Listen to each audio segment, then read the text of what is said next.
ذہن کا میدان جنگ، حصہ دوئم، ذہنی حالتیں، باب نمبر 12، پریشان اور فکر مند ذہن۔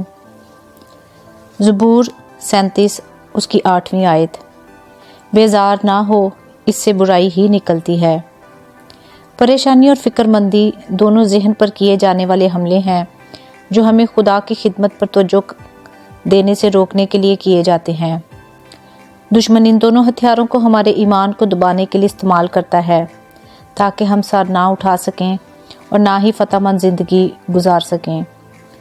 کچھ لوگوں کو فکر کرنے کی ایسی بیماری ہوتی ہے کہ یہ کہنا بجا ہوگا کہ انہیں فکر مندی کا نشہ ہوتا ہے۔ اگر ان کے پاس فکر کرنے کے لیے اپنی کوئی بات نہ ہو تو وہ کسی اور کی صورتحال پر فکر مند ہونے لگیں گے۔ میرے ساتھ بھی یہی مسئلہ تھا، اس لیے میں یہ حالت بیان کر سکتی ہوں۔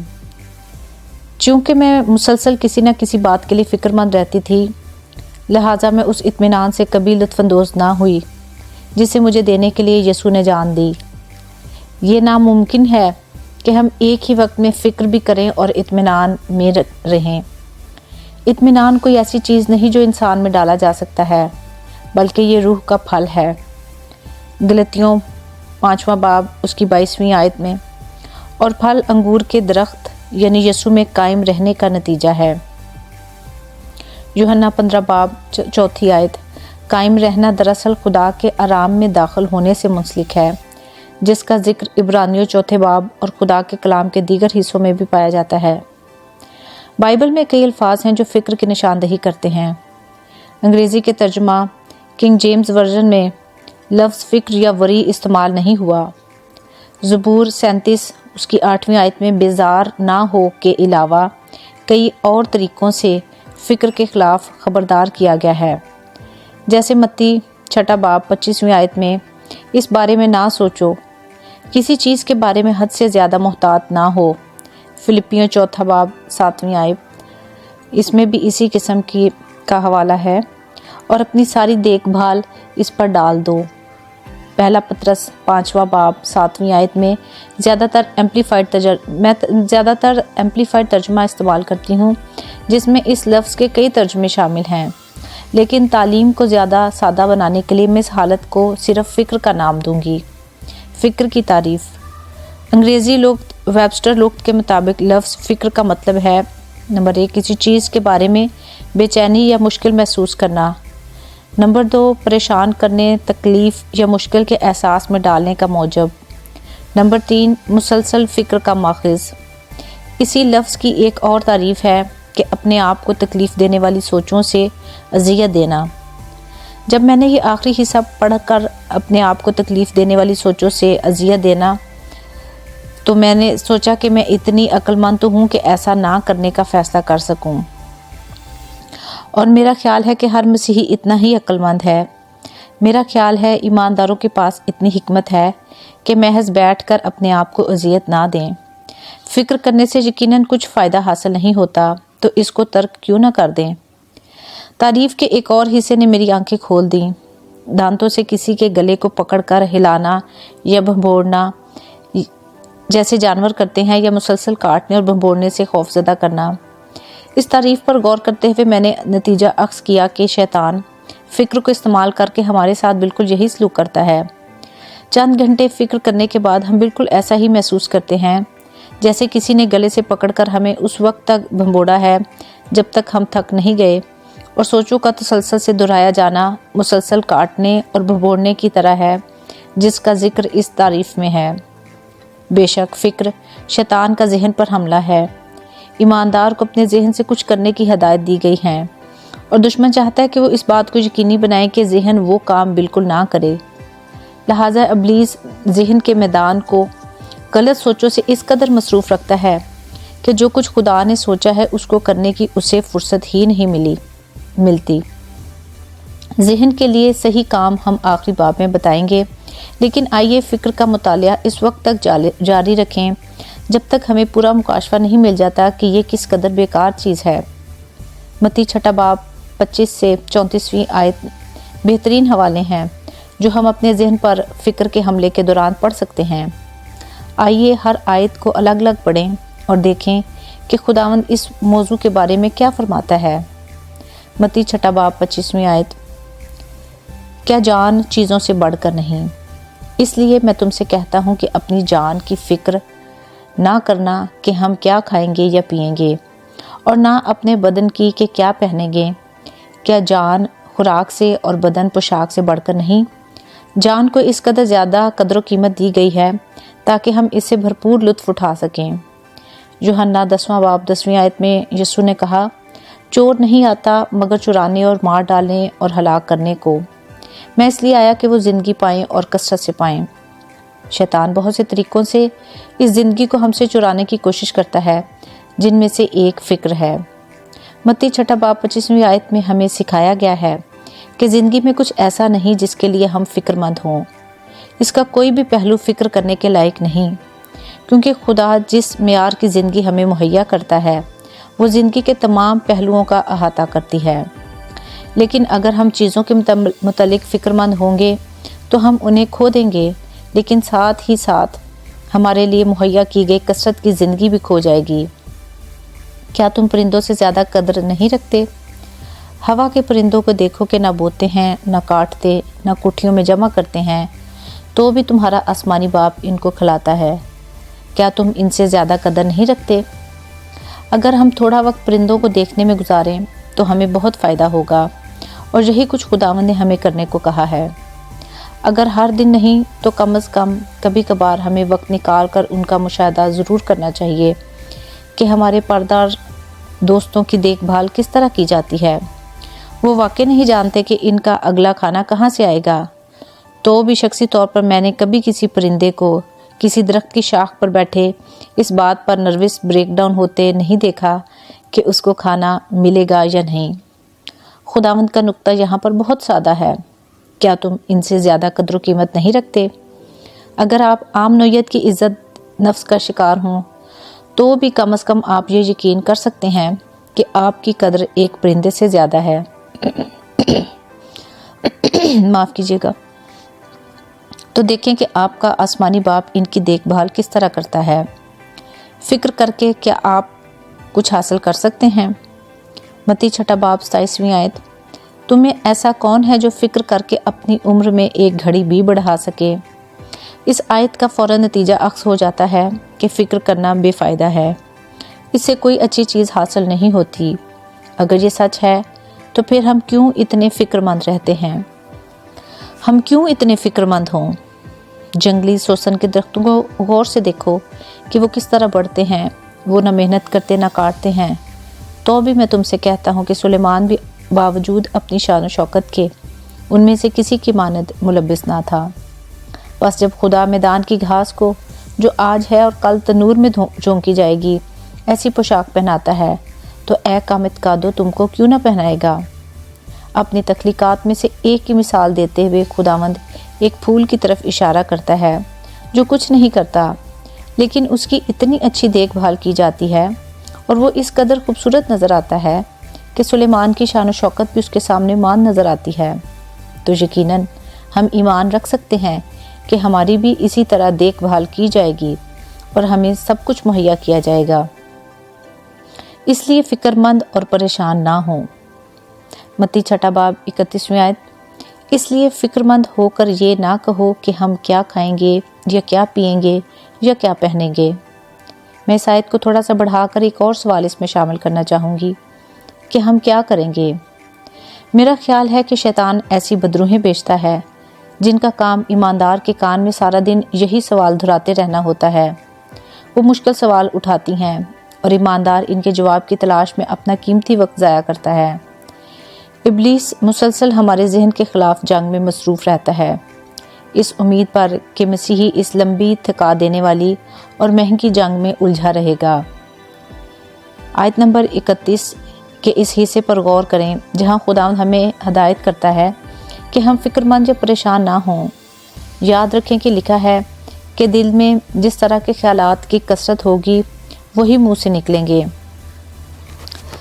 متی 12 باب اور اس کی 34 آیت، دشمن یہ بات جانتا ہے کہ اگر وہ ہمارے ذہن میں کافی غلط باتیں ڈالنے میں کامیاب ہو جائے تو آخر کار وہ ہمارے منہ سے نکلیں گی۔ ہمارے الفاظ بے حد اہم ہیں کیونکہ یہ ہمارے ایمان کی یا ہمارے ایمان کی کمی کی تصدیق کرتے ہیں۔ خدا کی نعمتوں کی تلاش کیوں کریں؟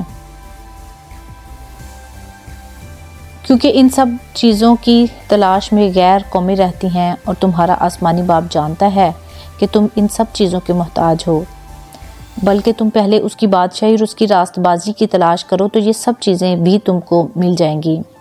متی 6 باب 32-33 آیت میں آپ یہ حوالہ دیکھ سکتے ہیں۔ یہ صاف ظاہر ہے کہ خدا کے فرزندوں کو دنیا کی طرح نہیں بننا۔ دنیا چیزوں کی تلاش کرتی ہے لیکن ہمیں خدا کی تلاش کرنا ہے۔ اس کا وعدہ ہے کہ اگر ہم ایسا کریں گے تو وہ سب چیزیں بھی ہمیں دے گا جو وہ جانتا ہے کہ ہمیں درکار ہے۔ ہمیں سیکھنا ہوگا کہ ہمیں خدا کے چہرے کے طالب ہونا ہے، اس کے ہاتھ کے نہیں۔ ہمارا آسمانی باپ اپنے بچوں کو اچھی چیزیں دینے میں خوشی محسوس کرتا ہے، لیکن اس وقت جب ہم ان کی طلب میں محو نہیں ہوتے۔ ہمارے کہنے سے پہلے خداوند جانتا ہے کہ ہمیں کیا چاہیے۔ اگر ہم سادگی سے اپنی درخواستیں اسے بتا دیں، فلپیوں 4 باب 6 آیت، تو وہ اپنے ٹھہرائے ہوئے بہترین وقت پر ہمیں دے گا۔ فکر ہماری ذرا سی بھی مدد نہیں کرے گی، بلکہ حقیقت یہ ہے کہ ہماری ترقی میں رکاوٹ ڈالے گی۔ ایک وقت میں ایک دن، بس کل کے لیے فکر نہ کرو کیونکہ کل کا دن اپنے لیے آپ فکر کر لے گا۔ آج کے لیے آج ہی کا دکھ کافی ہے۔ فکر یا پریشانی میرے نزدیک کل کے دن کے بارے میں سوچتے ہوئے اس کا آج کا دن ضائع کرنا ہے۔ خدا نے جو وقت ہمیں دیا ہے اسے اس کی مرضی کے مطابق گزارنا سیکھیں۔ زندگی جینے کے لیے ہے، یہیں زمین پر ابھی اسی وقت میں۔ افسوس کی بات ہے کہ بہت کم لوگ ہر دن کو اس کی بھرپوری میں زندگی گزارنا چاہتے ہیں، لیکن آپ بھی ان میں سے ایک ہو سکتے ہیں۔ یسوع کہتا ہے کہ ہمارا دشمن شیطان ہماری زندگی چرانے آتا ہے، یوحنا 10 باب 10 آیت۔ اسے مزید ایسا نہ کرنے دیں۔ آج کے دن کو کل کی فکر میں نہ گزاریں۔ آج ہی کے دن کی کافی باتیں ہیں جو آپ کی توجہ کی طلبگار ہیں۔ آج جو کچھ کرنا ہے اس کے لیے خدا کا فضل آپ کے ساتھ ہے، لیکن کل کا فضل کل ہی ملے گا، لہٰذا آج کو ضائع مت کریں، بیزار اور پریشان مت ہوں۔ فلپیوں 4 باب 6 آیت۔ کسی بات کی فکر نہ کرو، بلکہ ہر ایک بات میں تمہاری درخواستیں دعا اور منت کے وسیلہ سے شکر گزاری کے ساتھ خدا کے سامنے پیش کی جائیں۔ فکر کے حملے کے دوران غور کرنے کے لیے یہ ایک اور اچھا حوالہ ہے۔ میں خدا کے کلام کو منہ سے بولنے کی بہت زیادہ حمایت کروں گی، کیونکہ یہی وہ 2 دھاری تلوار ہے جو دشمن کے خلاف ہمیں استعمال کرنا ہے۔ عبرانیوں 4 باب اور 12 آیت اور افسیوں 6 باب 17 آیت۔ حملے کے دوران نیام میں پڑی تلوار کچھ فائدہ نہیں دیتی۔ خدا نے ہمیں اپنا کلام دیا ہے، اسے استعمال کریں۔ اس طرح کے حوالے زبانی یاد کریں، اور جب دشمن حملہ کرے تو جوابی حملہ اسی ہتھیار سے کریں جسے یسوع نے بھی استعمال کیا، یعنی کلام۔ تصورات کو ڈھا دیں۔ 2 کرنتھیوں 10 باب 5 آیت۔ چنانچہ ہم تصورات اور ہر ایک اونچی چیز کو جو خدا کی پہچان کے برخلاف سر اٹھائے ہے ڈھا دیتے ہیں، اور ہر ایک خیال کو قید کر کے مسیح کا فرمانبردار بنا دیتے ہیں۔ جب آپ کے ذہن میں ابھرنے والے خیالات خدا کے کلام سے مطابقت نہ رکھتے ہوں تو ابلیس کا منہ بند کرنے کا بہترین طریقہ خدا کے کلام کو منہ سے ادا کرنے کا ہے۔ ایک ایماندار کے منہ سے نکلنے والا کلام جس کے پیچھے اس کا ایمان بھی موجود ہو، فکر اور پریشانی کے خلاف جنگ جیتنے کا واحد اور مؤثر ترین ہتھیار ہے۔ اپنی فکریں خدا پر ڈال دو۔ 1 پطرس 5 باب 6 سے 7 آیت۔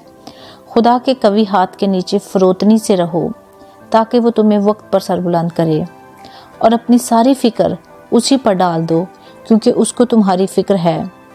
جب دشمن ہمیں کوئی مسئلہ دینے کی کوشش کرے تو ہمیں اعزاز حاصل ہے کہ ہم اسے خدا پر ڈال دیں۔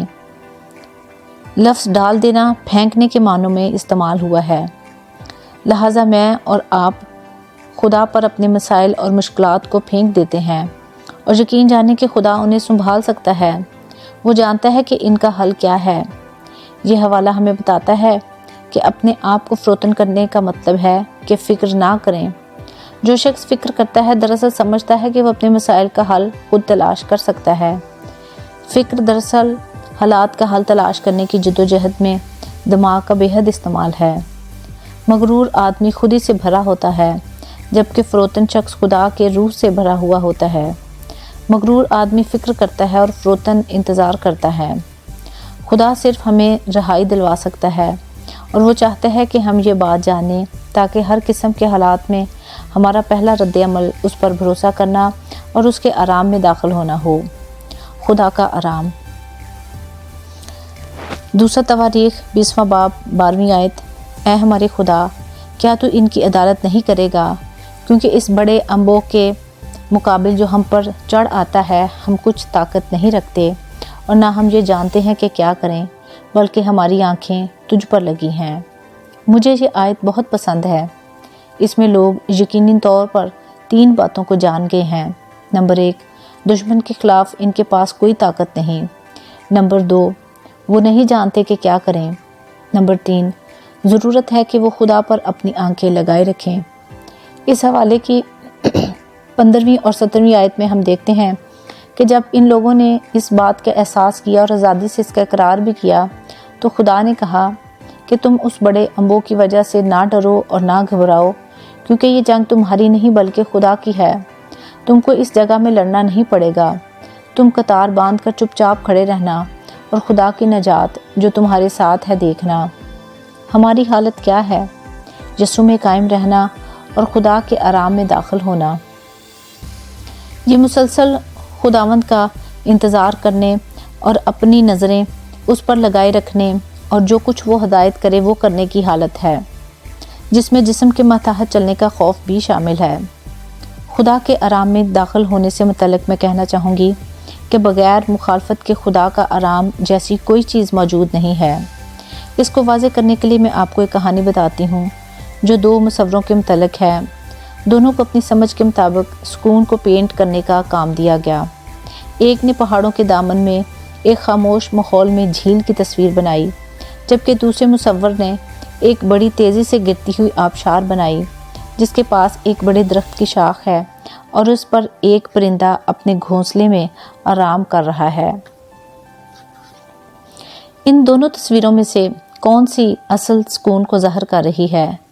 دوسری تصویر، کیونکہ مخالفت کے بغیر سکون نام کی کوئی چیز نہیں ہے۔ پہلی تصویر جمود کو ظاہر کرتی ہے۔ یہ منظر بے شک خوبصورت اور سکون دینے والا ہو سکتا ہے اور شاید کوئی شخص تازگی اور بحالی کے لیے ایسی جگہ جانا بھی چاہے۔ یقیناً یہ بہت خوبصورت منظر کشی ہے، تاہم یہ خدا کے آرام کو نہیں ظاہر کرتی۔ یوحنا 14 باب 27 آیت۔ یسوع نے کہا، میں تمہیں اطمینان دیے جاتا ہوں، اپنا اطمینان تمہیں دیتا ہوں، جس طرح دنیا دیتی ہے میں تمہیں اس طرح نہیں دیتا۔ اس کا اطمینان روحانی اطمینان ہے اور اس کا آرام طوفان کی غیر موجودگی میں نہیں بلکہ طوفان کے بیچ میں آرام دیتا ہے۔ یسوع اس لیے نہیں آیا کہ ہماری زندگیوں میں سے تمام مخالفت کو نکال پھینکے، بلکہ اس لیے کہ ہمیں زندگی کے طوفان کا سامنا کرنے کے لیے ایک نیا نقطہ نظر یا انداز دے۔ ہمیں یسوع کا جوا اپنے اوپر اٹھانا ہے اور اس سے سیکھنا ہے۔ متی 11 باب 29 آیت۔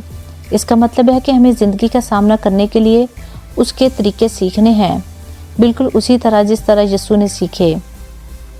یسوع فکر مند نہیں ہوتا تھا اور ہمیں بھی نہیں ہونا چاہیے۔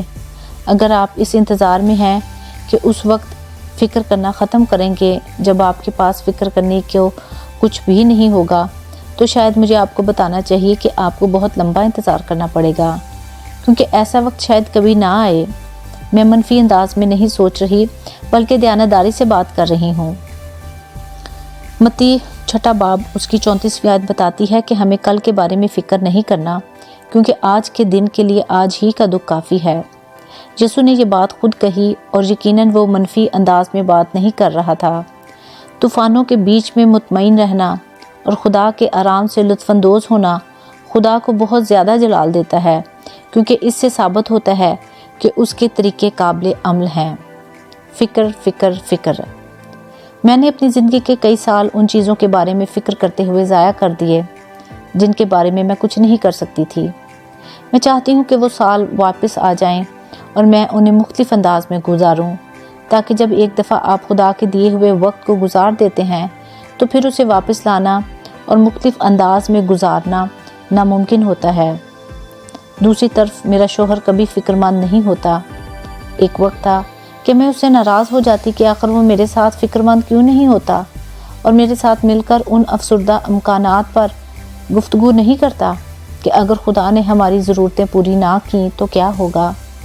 مثال کے طور پر میں باورچی خانے میں بیٹھ جاتی اور اپنی چیک بک اور بل سامنے پھیلا لیتی اور ہر لمحہ زیادہ پریشان ہوتی جاتی کیونکہ بل میری موجودہ رقم سے تجاوز کرتے تھے۔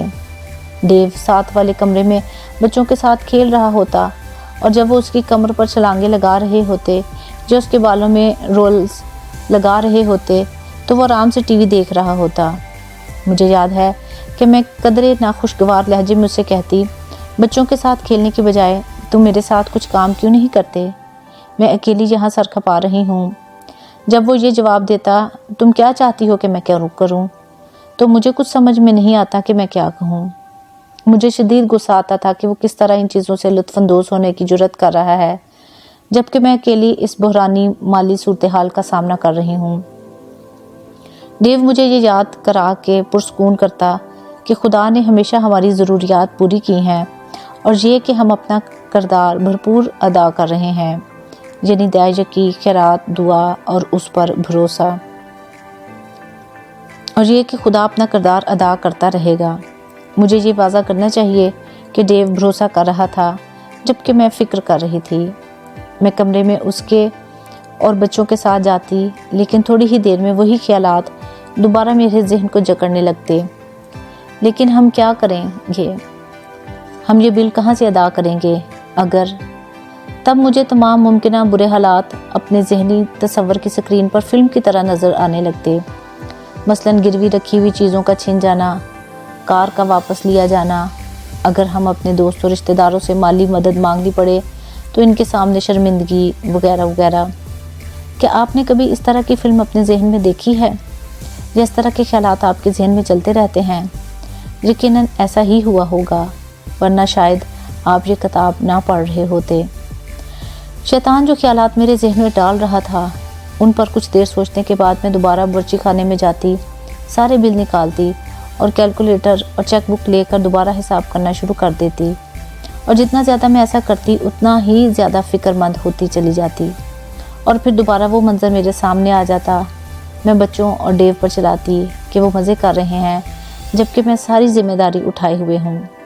حقیقت میں ذمہ داری نہیں بلکہ فکر اٹھائے ہوئے تھی جس کے بارے میں خدا نے واضح طور پر یہ کہا ہے کہ مجھ پر ڈال دو۔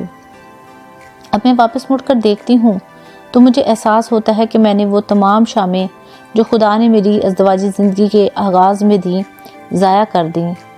خدا ہمیں وقت کا قیمتی تحفہ دیتا ہے لیکن میں نے اسے ابلیس کو دے دیا۔ آپ کا وقت آپ کا اپنا ہے، اسے حکمت سے استعمال کریں۔ آپ اس وقت کو دوبارہ حاصل نہیں کر پائیں گے۔ خدا نے بہت مختلف انداز میں ہماری تمام ضرورتیں پوری کیں۔ اس نے کبھی شرمندہ نہیں ہونے دیا، ایک مرتبہ بھی نہیں۔ خداوند وفادار خدا ہے۔ فکر مند نہ ہوں، خدا پر بھروسہ رکھیں۔ عبرانیوں 13واں باب 5ویں آیت، زر کی دوستی سے خالی رہو اور جو تمہارے پاس ہے اسی پر قناعت کرو، کیونکہ اس نے خود فرمایا ہے کہ میں تجھ سے ہرگز دستبردار نہ ہوں گا اور کبھی تجھے نہ چھوڑوں گا۔ جب ہمیں ایسی فکر کا سامنا ہو کہ معلوم نہیں خدا ہماری ضرورت پوری کرے گا یا نہیں، تو یہ حوالہ ہماری حوصلہ افزائی کے لیے بہترین ہے۔ اس حوالے میں خدا ہمیں بتا رہا ہے کہ ہمیں اپنا ذہن دولت پر نہیں لگانا اور نہ اس بات کی فکر میں کہ ہم اپنی ضروریات کہاں سے پوری کریں گے، کیونکہ وہ ہماری ان باتوں کا خیال رکھے گا۔ اس نے وعدہ کیا ہے کہ وہ ہمیں ناکام ہونے نہیں دے گا اور نہ ہی چھوڑے گا۔ اس لیے اپنا کردار ادا کریں لیکن خدا کا کردار ادا کرنے کی کوشش نہ کریں، کیونکہ یہ بوجھ بہت بھاری ہے اور اگر آپ محتاط نہ ہوں گے تو اس بوجھ تلے دب سکتے ہیں۔ زبور 37 3 آیت، فکر نہ کریں، خداوند پر توکل کر اور ملک میں آباد رہ اور اس کی وفاداری سے پرورش پا، یہ خدا کا وعدہ ہے۔ آمین۔